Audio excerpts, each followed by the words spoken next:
Hello and welcome to In Depth. I'm Teena Jha. US President Donald Trump has been in office for nearly 2 years. But in this short span of time, the Trump administration has seen the highest staff turnover in decades, with senior officials either quitting, being fired, or getting eased out at a record pace. Since Trump took office in January 2017, more than 60% of his senior-most aides have left the White House. The latest in a string of officials to resign is James Mattis, the US Secretary of Defense. He announced his resignation on Thursday, hinting at policy differences with President Donald Trump. But what prompted Mattis to step down? What were the issues over which he had disagreements with Trump? And why has the Trump administration seen the highest number of exits in just 2 years? What impact is the high staff turnover having on US foreign policy? We analyze in depth today.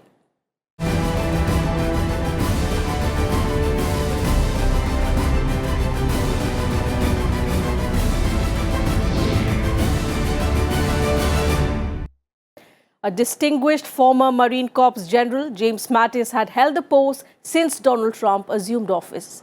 He will leave the job in February, giving time for his successor to be named, which Trump is expected to do shortly.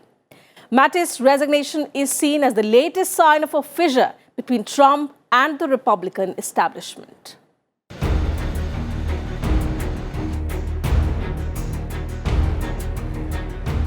In the latest high-profile exit from the Trump administration, US Defense Secretary James Mattis announced his resignation on Thursday. His resignation came a day after Donald Trump announced the withdrawal of American troops from Syria, a decision Mattis is believed to have opposed. News reports claim Mattis had gone to the White House on Thursday afternoon in a last-ditch attempt to persuade Donald Trump to agree to a gradual withdrawal of troops from Syria and to leave a residual force of a few hundred. He also opposed Trump's plans to halve the US contingent in Afghanistan. He was rebuffed, following which he decided to step down. Besides, in his resignation letter, Mattis pointed out disagreements with the president in a number of policy areas. In the 2-page letter to Trump, Mattis says, and I quote, "Because you have the right to have a Secretary of Defense whose views are better aligned with yours on these and other subjects, I believe it is right for me to step down from my position." Well, this has been going on for some time, that people come and go. In other administrations also, people leave the administration midway. But this one has been a particularly a situation where nobody has the confidence of the president. So perhaps it's a question of whether the president has confidence in the abilities of his people or he is using them in order to create a more favorable reaction in the public. So Jim Mattis was considered to be a very serious person who knew a lot about the defense matters, foreign policy issues. So he had the respect of practically all the establishment people.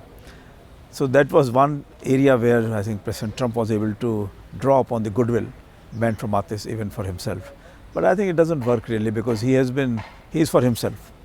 He does not like to have other people take any credit for anything.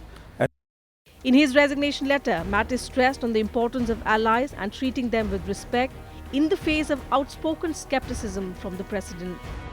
He wrote, and I quote, "One core belief I've always held is that our strength as a nation is inextricably linked to the strength of our unique and comprehensive system of alliances and partnerships. While the US remains the indispensable nation in the free world, we cannot protect our interests or serve that role effectively without maintaining strong alliances and showing respect to those allies." Further, he also emphasized on the need to remain resolute and unambiguous in the approach towards China and Russia. Mattis said he would stay in office until 28 February to allow time for a successor to be nominated and confirmed by the Senate. According to news reports, Mattis' resignation letter was hand-delivered to the president. Donald Trump later announced on Twitter that Mattis was retiring. Mattis' resignation shocked the Pentagon, senators, as well as US allies. Ohio's Republican Governor John Kasich described the current events surrounding the Trump administration as chaos, while Democratic Senator Mark Warner, who is Vice Chair of the Senate Intelligence Committee, described the development scary. In a Twitter message, he called General Mattis an island of stability amidst the chaos of the Trump administration. Democratic House Minority Leader Nancy Pelosi said she was shaken by the announcement. Well, I'm shaken by the news because of the patriot that General Secretary Mattis is. I think that everybody in the country should read his letter of resignation. It's a letter of great patriotism, great respect for the president, but also a statement of his values. So there's something very wrong with this picture. And this resignation is one, we just were briefed a week ago by Secretary Mattis and Secretary Pompeo, and that was last Thursday, so it was 1 week ago. Our troops look to Secretary Mattis as a leader, and now he is going to be leaving them. This is very serious for our country. I yield. As Defense Secretary, James Mattis was also a great advocate of strong Indo-US defense relationship and New Delhi's growing role in the strategic Indo-Pacific amidst China flexing its muscles in the region. Earlier this month, Mattis had hosted Defense Minister Nirmala Sitharaman at the Pentagon for talks on India-US defense relationship, where he had referred to the US-India relationship as a natural partnership between the world's oldest and the world's largest democracies. Bureau Report, Rajya Sabha TV. Every time a high-level member of the Trump administration leaves office, a big debate happens over how significant the leaving is. Over the past 2 years, with many resignations and sackings, the reasons have not always been clear. Neither are the consequences. But with the latest resignation, that of Secretary of Defense James Mattis, the consequences are clear and they are huge. Let's take a look at how Mattis' resignation will affect the US foreign policy. The Secretary of Defense is a significant job in any White House administration.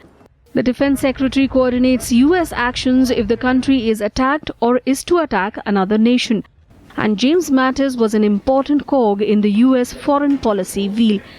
He lent credibility to US foreign policies and enjoyed the confidence of even Trump critics who doubted the president's judgment and ability to make key foreign policy decisions. Experts say that Mattis and other senior officials sort of reined in President Trump's stand towards Russia and even helped push official government policy against Russia. Mattis was more in favor of a traditional US foreign policy, that is, to ally with NATO and Europe and keeping a distance from Russia. I think there's an internal dissent within the US government framework against the populism of the US president. And Jim Mattis represented the old establishment, and he believed in a certain form of alliance maintenance overseas, a certain type of geopolitical power projection for the US overseas, and all these are mainstream American foreign policy positions which Trump was opposing.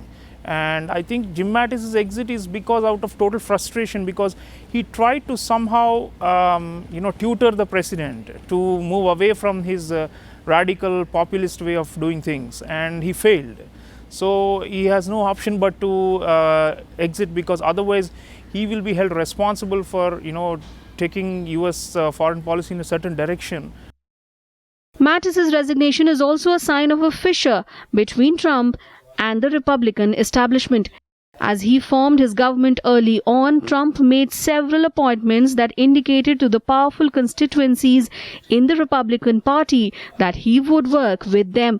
But going by the number of resignations and firings, it seems Trump is now less interested in placating establishment interests. When Trump was elected president, he benefited from strong support from Republicans on Capitol Hill.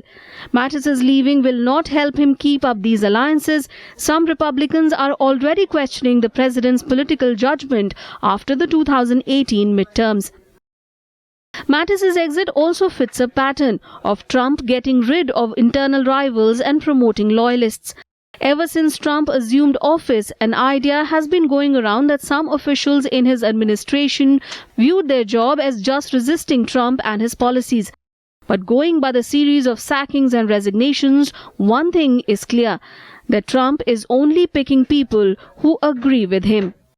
With inputs from Astha Kulshresht, Bureau Report for Rajya Sabha TV. President Donald Trump's White House has seen a number of high-profile departures since the earliest days of the administration. Appointments expected to last for years have only made it a few months, sometimes just days, ending in chaotic departures. Several Trump appointees, including Rex Tillerson and Nikki Haley, shortened their tenure due to multiple reasons. US President Donald Trump's administration has been marked by a series of exits by high-ranking officials. Some of these top advisors were fired and some decided to leave on their own for various reasons. On March 13, 2018, adding to the long list of departures from the US administration was the Secretary of State Rex Tillerson. Donald Trump had sacked Rex Tillerson as his Secretary of State after months of speculation that the pair had fallen out. Trump cited the pair's differences on the Iran nuclear deal, which the president wanted to scrap. And in October 2017, Trump tweeted that Tillerson is wasting his time trying to negotiate with North Korea on nuclear weapons. Just before he was ousted, Tillerson had also cast the poisoning of an ex-spy in Britain as part of a certain unleashing of activity by Russia, diverging from the White House's official response. However, experts say it wasn't the disagreement over moving the US embassy to Jerusalem or the wisdom of direct talks with North Korea or even the very clear split with the president over Russia's aggression. In the end, Tillerson had some direct clashes with Trump in private and in public, and that's what cost him his job. Rex Tillerson had no prior public service experience when he accepted the role of America's top diplomat. Tillerson was replaced by Mike Pompeo, formerly the director of the CIA. He has fired a number of people and many have been forced to quit in very ignominious circumstances. It's kind of like a revolving door, they come in and then they go out, and that's been happening for a long time. He has never settled down, Trump, because he didn't have a base in the Republican Party to start with. He was an outsider. So he picked people who actually did not gel with his frequency, with his wavelength in terms of foreign policy thinking or even domestic issues. So what he has done is, over time he has realized that these are not the people he wants, and he's pushed them out. And so even if you recall, Flynn was a national security advisor only for a few days. Then he had to be fired because of scandal. Then he brought in one Secretary of State, and then now he has another one. And likewise with almost all the top cabinet positions, there has been a high level of attrition. And it's because of this tussle between the establishment and the populists who are coming from outside.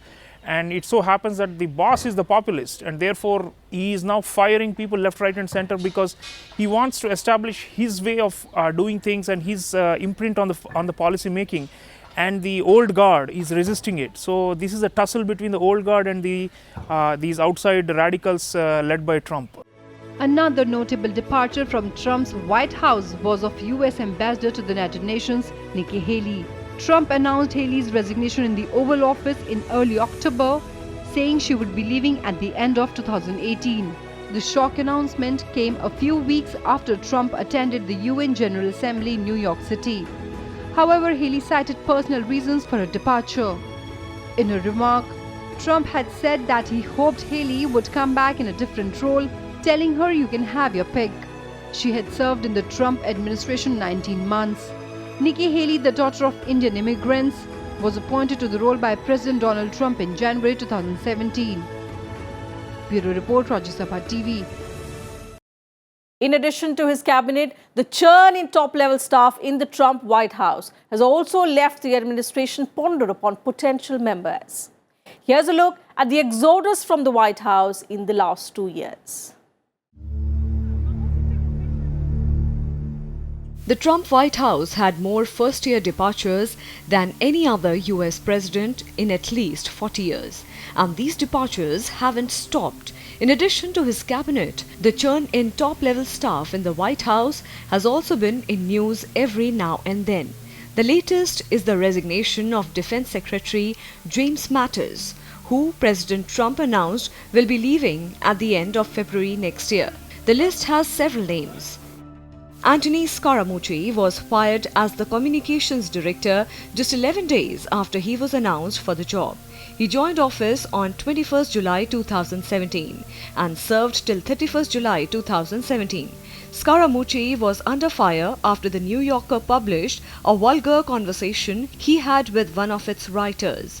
Scaramucci's ouster was the most recent high-profile departure from the Trump White House. Scaramucci is the third White House communications director to leave the post that had been vacant since late May, when Mike Dubke left after about 3 months on the job. Sean Spicer, the former White House press secretary, also assumed some of the communications director role before he resigned when Scaramucci was hired on 21st July. Teena Jha resigned after 354 days in office, serving as a top national security advisor. She took over office on January 18, 2017 and served till January 12, 2018. Teena Jha, a Cairo-born, Dallas-raised former executive at Goldman Sachs, first joined Trump's team after advising his daughter Ivanka on women's empowerment issues. Powell reportedly left the administration on good terms with the president, unlike other officials who have either resigned or have been fired.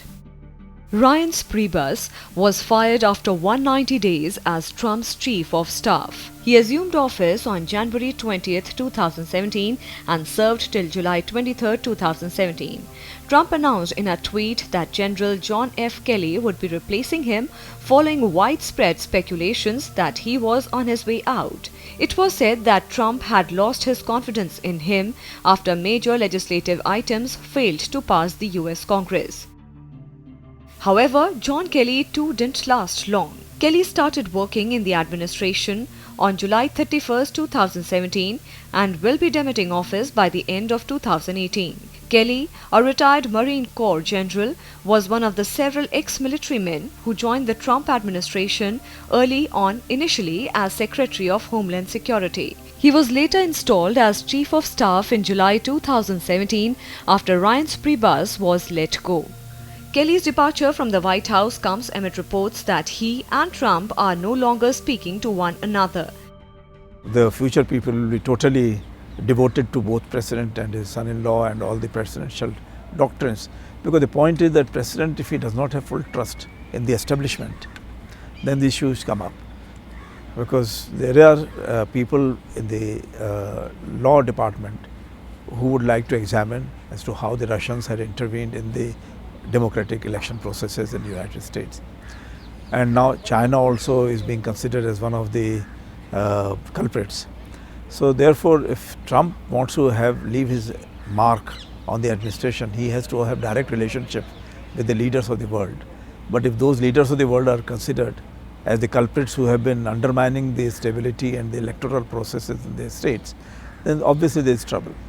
So therefore, that President Trump has to sort it out with the political parties, Republicans and Democrats, and within the administration.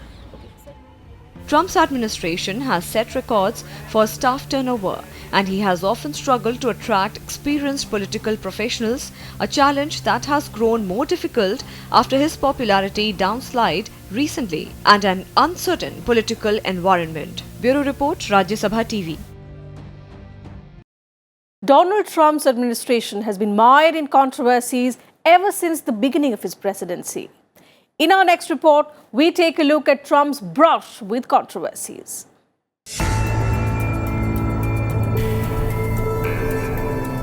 US President Donald Trump seems to be in the line of fire on all fronts. He is facing a slew of charges from his charity to his inaugural committee. Donald Trump is also currently facing the ire of his supporters over his retreat on the US-Mexico border wall that he promised in his poll campaign. The US President's demand for $5 billion in the upcoming funding bill for the Mexico wall triggered a possible government shutdown, with the US Congress refusing to back his bill. Finally, Trump was forced to back away from his demand. He had earlier repeatedly suggested that he will reject budget bills that include no money for his project. The Trump administration's brush with controversy began with his presidency itself. Allegations of Russian interference in the 2016 US elections to bolster Trump's chances came to the fore right after the elections ended. President-elect Trump rejected claims of foreign interference. Trump also dismissed FBI Director James Comey as he expressed suspicion over the whole thing. At least 11 of Trump's associates or officials have admitted to having contact with Russians during the campaign or the transition period. Currently, Trump's former national security advisor is facing legal jeopardy as the court said he sold out his country when he lied to the FBI about his Russian contacts. Flynn pleaded guilty in December 2017 to lying about his contacts with the Russian ambassador to the US. Federal prosecutors are also investigating the finances of President Donald Trump's inaugural committee. This to identify whether foreigners contributed to its events using straw donors. President Trump has ordered the shutdown of his charity Trump Foundation after a lawsuit by New York's Attorney General Barbara Underwood. Underwood claimed that Trump misused the foundation to advance his 2016 presidential campaign and his businesses.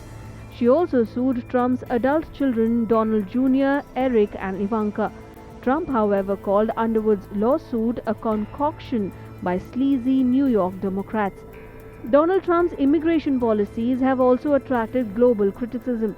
He tried to impose a travel ban prohibiting visas to citizens of 7 largely Muslim countries. The travel ban met with legal hurdles. The third time revised travel ban was upheld by the Supreme Court in June 2018. He also attempted to end the Deferred Action for Childhood Arrivals program, but a legal injunction has allowed the policy to continue.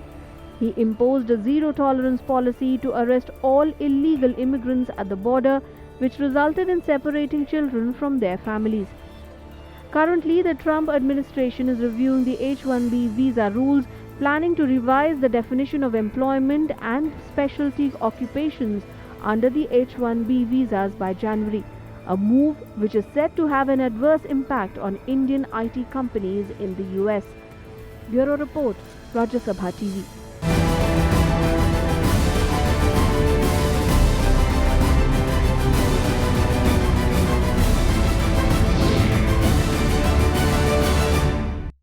And that's it from us in today's edition of In Depth. You can also watch our episodes online on YouTube and Twitter and get back to us with your feedback and suggestions. Thanks very much for your time.